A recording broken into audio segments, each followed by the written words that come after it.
श्री शिवाय नमस्तुभयम। दोस्तों, जैसा कि आप सभी लोग जानते हैं कि 12 जुलाई 2026 यानी रविवार को पड़ रही है आषाढ़ मास की प्रदोष व्रत। और दोस्तों, ये वह तिथि है जो आषाढ़ मास में पड़ने वाली सबसे बड़ी तिथि है, क्योंकि यह रविवार के दिन पड़ रही है और इसका बहुत ही बड़ा और विशेष महत्व होता है। पूज्य गुरु जी ने कहा है कि अगर कभी भी मौका लग जाए और आषाढ़ मास की प्रदोष व्रत रविवार को पड़ जाए तो आप लोगों को 7 चावल के दाने वाला उपाय तो अवश्य ही करना चाहिए। इन दोनों का संयोग बहुत कम आता है और इसी के साथ में गुरुजी ने अपनी शिव पुराण कथा में बताया है कि इस दिन आपको 7 चावल के दाने वाला उपाय तो आपको अवश्य ही करना चाहिए, क्योंकि ऐसा दिन पूरे साल में सिर्फ एक ही बार आता है। और दोस्तों, आप सभी लोग जानते हो कि रविवार प्रदोष व्रत का अगर सबसे बड़ा कोई उपाय है तो 7 चावल के दाने वाला उपाय है। तो इस रविवार प्रदोष व्रत के दिन आप लोगों को इस 7 चावल के दाने वाला उपाय को जरूर करना है। बहुत सारे लोग होंगे जिन लोगों ने इस उपाय को ना किया हो, मतलब पूरा महीना निकल गया, उन्होंने किसी भी दिन इस प्रदोष व्रत की दाने वाला उपाय का 7 चावल के दाने वाला उपाय को ना किया हो। पर दोस्तों, आपके पास एक आखिरी मौका बचा हुआ है जो कि 12 जुलाई के दिन है।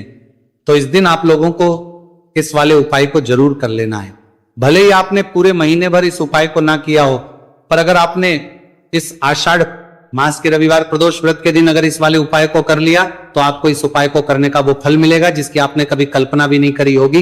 इसीलिए आप लोग इस वाले उपाय को एक बार जरूर कर लेना है, ताकि आप लोगों के हाथ से ये मौका ना जा सके और आपको इस उपाय को करने का फल मिल सके। दोस्तों, ये उपाय पंडित जी ने अपनी अभी की ही श्री शिव महापुराण की कथा में बताया है, जिस उपाय को आज हम आपको बहुत अच्छे से समझाने वाले हैं। इस वीडियो को देखने के बाद इस उपाय को के लिए आपको कोई और वीडियो को देखने के बाद की जरूरत नहीं पड़ेगी। तो चलिए दोस्तों, उपाय को शुरू करते हैं। देखिए, ये इस आषाढ़ मास के रविवार प्रदोष व्रत के दिन ये इतना खास होता है, इतना महत्वपूर्ण होता है। देखा गया है कभी कभी बड़े बड़े पूजा पाठ अनुष्ठान से जो मनोकामना पूर्ण नहीं होते, वो आषाढ़ मास के रविवार प्रदोष व्रत के दिन एक छोटे से उपाय करने से ही आपकी मनोकामना हो जाती है। और बहुत सारे लोगों ने इस उपाय को किया भी है और उनको इस उपाय को करने का फल भी जरूर मिला है। अगर आप लोग भी इस उपाय को करना चाहते हैं तो आप इस उपाय को पहले अच्छे से समझ लेना, सुन लेना, उसके बाद करना, आपको इस उपाय का फल जरूर मिलेगा।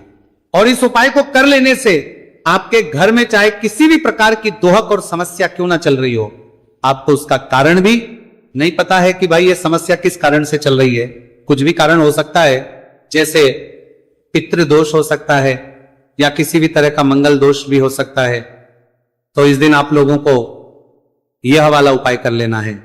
यह एक ऐसा उपाय है जिस उपाय को अगर किसी विशेष दिन पर किया जाए तो भाई उस विशेष दिन का जो है वह तो हमें मिलता ही मिलता है, पर हमने उस दिन पर इस उपाय को किया है तो हमें उससे भी बड़ा फल मिलता है और फल बहुत जल्दी मिलता है, क्योंकि आप इस उपाय को बहुत ही बड़े और विशेष दिन पर कर रहे हो। तो अब उपाय के बारे में बात करते हैं, लेकिन उससे पहले आप लोगों को यह जानना आवश्यक है कि आखिर ये उपाय किस समय करना है, किसको करना है और कैसे करना है। तो चलिए हम आगे आपको वीडियो में एक एक करके बता देते हैं। लेकिन उससे पहले अगर आप लोग हमारे चैनल पर पहली बार आए हैं या फिर मेरी आवाज आज पहली बार सुन रहे हैं तो हमारे चैनल को सब्सक्राइब जरूर कर लेना और इस वीडियो को लाइक करके कमेंट बॉक्स में श्री शिवाय नमस्तुभयम ओम नमः शिवाय जरूर टाइप कर दें। तो दोस्तों, इस 7 चावल के दाने वाला उपाय को हमें इस रविवार प्रदोष व्रत के दिन कैसे करना है, किसको करना है, किस समय करना है और कहां पर करना है, ये सारे सवालों के जवाब आपको इस वीडियो में मिल जाएंगे। और जो ये वीडियो देखेगा भाई उसको 7 चावल के दाने वाला उपाय जरूर करना चाहिए, क्योंकि इस दिन एक चावल के दाने का भी बहुत ही बड़ा और विशेष महत्व होता है। और जब बात आ जाए 7 चावल के दाने वाला उपाय की तो ये सोने पर सुहागा वाली बात हो जाती है और ये एक बहुत ही बड़ा उपाय हो जाता है इस रविवार प्रदोष व्रत का। तो अब दोस्तों, इस 7 चावल के दाने वाला उपाय को आखिर करना किसको है, सबसे पहले हम लोग वह बात जान लेते हैं।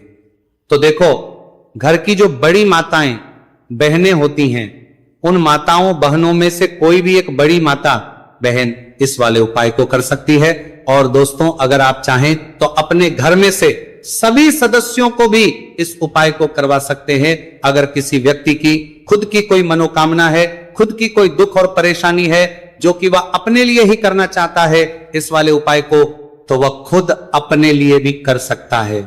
बाकी अगर कोई घर में से ऐसा है जो कि अपने पूरे घर परिवार की सुख और शांति के लिए ये वाला उपाय करना चाहता है तो भाई वो भी कर सकता है, उसमें भी कोई दिक्कत वाली बात नहीं है। कहने का मतलब यह है कि इस उपाय को हर एक सदस्य भी कर सकता है और पूरे घर परिवार के लिए घर की बड़ी माताओं बहनों में से कोई एक माता बहन भी कर सकती है।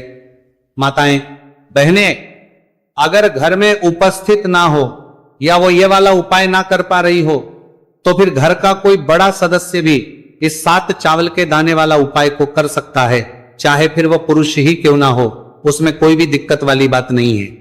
अब दोस्तों जो अगला प्रश्न निकल कर आता है वो ये आता है इस उपाय को लेकर कि आखिर इस उपाय को हमें किस समय करना है, सुबह के समय करना है कि शाम के समय करना है। तो देखो इस वाले उपाय को आप लोग सुबह के समय भी कर सकते हो और शाम के समय प्रदोष काल में भी कर सकते हो।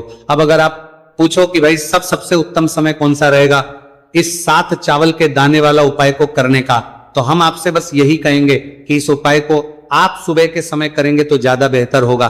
बाकी अगर प्रदोष काल शाम के समय भी करेंगे तो भी अच्छा होगा, उसमें कोई भी दिक्कत बात नहीं है।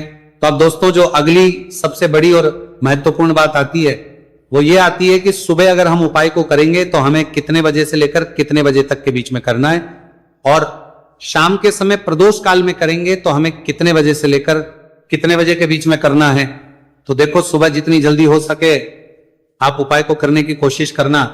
बाकी अगर किसी कारणवश लेट भी हो जाओ, थोड़ी देर भी हो जाए, तो 10 या 11 बजे तक भी आप उपाय कर लेना, पर 12 बजे से ज्यादा देरी ना हो, ठीक है, इस बात का ध्यान रखना।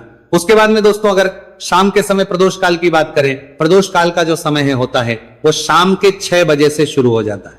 मतलब शाम के 6 बजे से लेकर 7 बजे के बीच का जो समय होता है यह समय प्रदोष काल का समय होता है। तो आप इस उपाय को 7 या 8 बजे के बीच में भी कर सकते हो। मतलब शाम के 6 बजे से रात 8 बजे के बीच में आप कभी भी इस वाले उपाय को कर सकते हो, उसमें कोई भी दिक्कत वाली बात नहीं है। देखिए दोस्तों एक एक करते हुए हम उपायों को समझेंगे। सबसे पहला उपाय बहुत ही आसान सा उपाय है। देखो यदि आपको ऐसा लगता है कि बाबा आपकी सुन ही नहीं रहे हैं, बाबा आपकी मनोकामना परिपूर्ण कर ही नहीं रहे हैं, आपने कई उपाय कर लिए, कई आपने इच्छाएं महादेव के सामने रख दी, लेकिन आपकी मनोरथ जो है वो परिपूर्ण हो ही नहीं रही है, और आप चाहते हैं कि वो मनोरथ जो आप कई दिनों से बाबा से मांग रहे हैं वो परिपूर्ण हो जाए, तो आपके जीवन के दोहक तकलीफ है ये सब दूर हो जाए। देखिए हो सकता है आपके घर में कोई कोर्ट केस चल रहा है या आपके घर में बहुत ज्यादा लड़ाई झगड़े चलते हैं, तो आपके घर में अगर शांति नहीं है, आपके घर में धन की कमी है, धन की वजह से आपके घर में बहुत ज्यादा लड़ाई झगड़े चल रहे हैं, तो आपकी तकलीफ दूर होने वाली है। स्वयं नंदी जी वाला ये विशेष उपाय है। नंदी जी के कान में कुछ बोलना है, नंदी जी के कान में इस प्रकार से बोलना है और आपकी मनोकामना परिपूर्ण हो जाएगी। देखो क्या क्या चीजें को लेनी है, पहले ये समझ लीजिए। आपको लेना होगा एक बेलपत्र, बेलपत्र 3 पत्ती होनी चाहिए, कहीं से भी खंडित नहीं होना चाहिए, ठीक है। बेलपत्र के साथ में आपको लेना है पीला चंदन, मात्र 1 बूंद, मात्र 1 बूंद। छोटी सी टिकी आपको लगानी है बेलपत्र में, इसीलिए थोड़ा सा ही पीला चंदन आपको लेना है और इस पीले चंदन के अंदर थोड़ा सा जल मिला देना है ताकि गीला हो जाएगा, पेस्ट के रूप में तैयार हो जाएगा। आ गई इतनी बात समझ में। अब आप क्या करना है, आपको साथ में लेना है 7 चावल के दाने। महादेव आपका साथ देने वाले हैं इन 7 चावल के धनों से। अब आपको क्या करना है, भगवान शिव के मंदिर में आपको जाना है। नंदी जी बैठे हैं, नंदी जी के पास में मतलब जो पैर उठा हुआ रहता है ना नंदी जी का, उस साइड आपको सीधे साइड आपको बैठना है। इस यहां पर जैसे ही बैठोगे यहां पर आपको बेलपत्र लेना है और बेलपत्र की जो ये बीच की जो डंडी है यहां पर आप मात्र पीले चंदन की एक बिंदी लगा देनी है। पीले चंदन की बिंदी लगा दी। अब ये जो ऊपर वाली जो पत्ती है यहां पर एक एक करते हुए 7 चावल आपको रखना है, ठीक है। 7 चावल आपने ऊपर वाली पत्ती पर रख दिए, या देखो एक प्लेट ले जाना, तो प्लेट के ऊपर आप बेलपत्र रख देना, फिर टिकी लगा देना, फिर उसके बाद आप ये 7 चावल के दाने रख देना, ठीक है। अब आपको क्या करना है, जहां पर आप नंदी जी के वहां पर बैठे हो तो नंदी के कान में आपको आपकी जो भी इच्छा है, जो आप चाहते हैं कि महादेव परिपूर्ण करें, और नंदी जी के कहने पर महादेव आपकी मनोकामना निश्चित तौर पर परिपूर्ण करेंगे, तो आपको क्या करना है, नंदी जी को कान में आपको बोल देना है जो भी आपके दोहक तकलीफ है, जो भी आपके कष्ट है वो सब दूर हो जाए, ऐसी आपको कामना करना है और नंदी जी के कानों में आपको बोल देना है। जो भी आप चीज बोलेंगे वो नंदी जी भगवान शिव से विनय करके बोलेंगे, और नंदी जी की बात भगवान शिव नहीं टालते हैं। और इसीलिए जो भी इच्छा है, आपकी जो भी कामना है, वो आपको विशेष बोलना है और उसके बाद आपको वहां से उठना है। ठीक है, नंदी जी को कान में मनोकामना बोल दी, फिर उठना, फिर उसके बाद भगवान शिव के वहां पर जाना, और ये जो बेलपत्र है, ये बेलपत्र चिकना वाला साइड जो है, और भगवान शिव के शिवलिंग के ऊपर इसे अर्पित कर देना है। अर्पित कैसे करोगे? जो बेलपत्र का जो चिकना वाला साइड है वो नीचे की साइड हो जाना चाहिए। अब से ही आप अर्पित करने जाओगे तो चावल के दाने तो गिर जाएंगे, यानी कि जैसे ही अर्पित करने जाओगे तो भगवान शिव के शिवलिंग के ऊपर चावल के दाने गिर जाएंगे, क्योंकि वह किसी से भी चिपके हुए नहीं है तो कोई तकलीफ नहीं है। वह जैसे आप अर्पित करोगे, न भले चावल के दाने भगवान शिव के शिवलिंग पर गिर जाए, वह कोई तकलीफ नहीं है। बस आपको ये जो बेलपत्र है ये आपको उल्टा अर्पित कर देना है, यानी कि जो पीला है भगवान शिव के शिवलिंग पर स्पर्श होना चाहिए, और इस प्रकार से आपको अर्पित कर देना है। डंडी का जो हिस्सा है जलाधारी की तरफ हो जाना चाहिए। बस इतना सा प्यारा सा उपाय एक बार करके देखिए, निश्चित तौर पर महादेव आपकी जो भी मनोरथ है, जो बाबा से आप कई दिनों से मांग रहे हैं, वह निश्चित तौर पर परिपूर्ण हो जाएगी। आ गई इतनी बात समझ में? देखिए, अब हम बात करते हैं दूसरे उपाय की। देखिए, ये उपाय जीवन ऊर्जा का है, रविवार का दिन है और प्रदोष व्रत है। अगर आपके जीवन में बहुत ज्यादा अंधकार है, अगर आपके घर के जो बच्चे हैं बहुत ज्यादा सोचते हैं, या आपके घर में कोई भी ऐसा व्यक्ति है बहुत ज्यादा सोचता है, डिप्रेशन में रहता है, तनाव उसको है, तो तनाव को मुक्त करने के लिए यह उपाय है।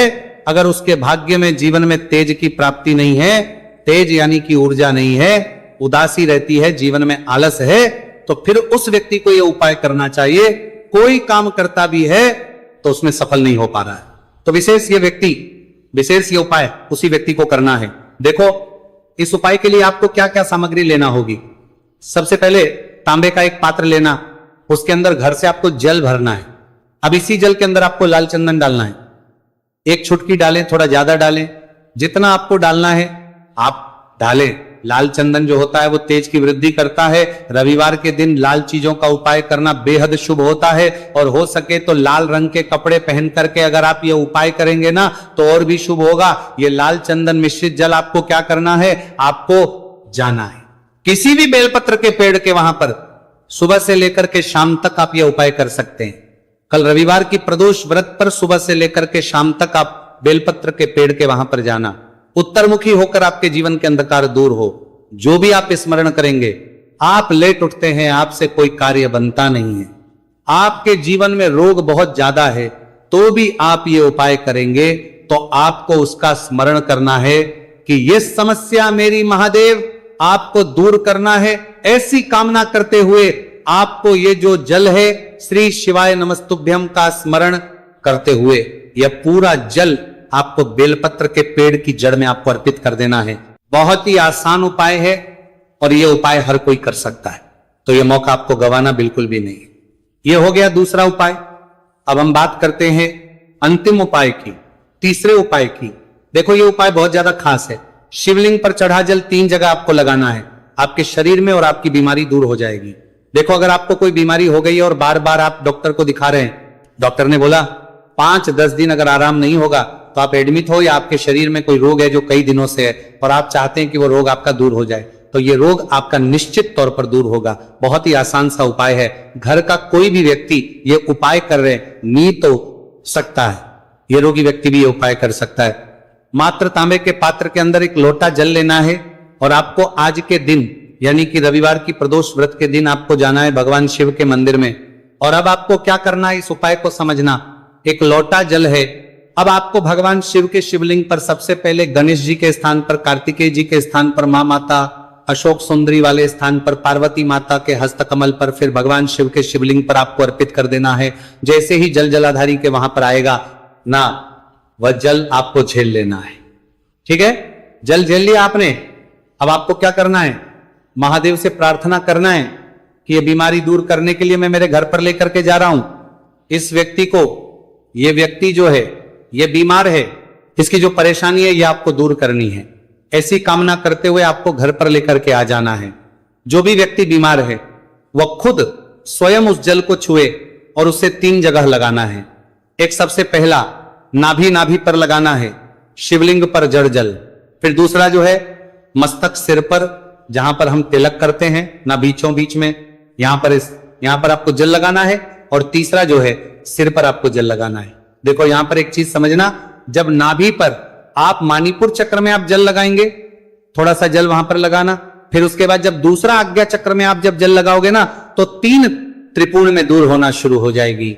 ये उपाय आप रविवार के दिन कर रहे हो ना, ज्यादा जल लेकर के आना, ताकि आप सोमवार, मंगलवार, बुधवार, गुरुवार, शुक्रवार तक आप ये जल का कर सको। ठीक है, लगातार 5 दिन आपको लगाना है। आपके शरीर में निश्चित तौर पर आराम आपको